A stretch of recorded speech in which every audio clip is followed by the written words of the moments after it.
Alors, première question. Je ne partage absolument pas ce sentiment. J'ai lu une tribune, et vous aussi, co-signée par les présidents des deux groupes... Il y en avait 4, je crois. Parlementaires.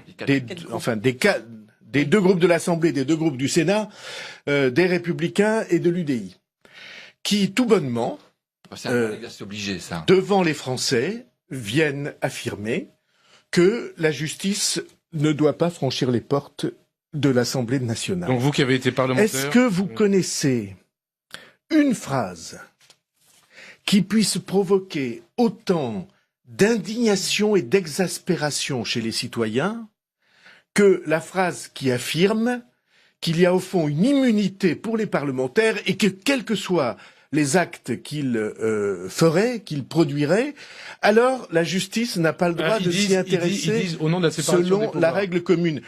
La séparation des pouvoirs, ça n'est pas la protection des abus. La séparation des pouvoirs, ça n'est pas la dissimulation des dérives.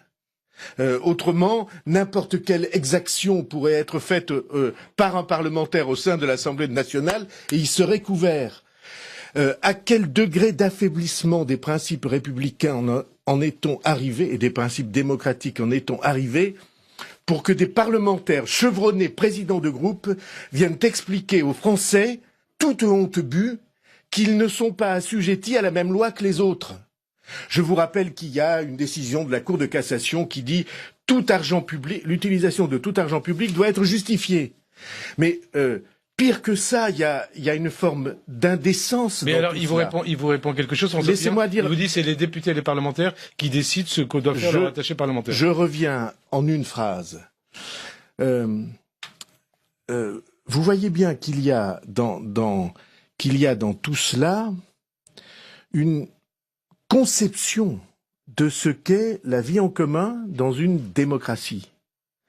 Et le fait que cette démocratie soit en réalité, par ceux qui sont chargés de la faire vivre, considérée comme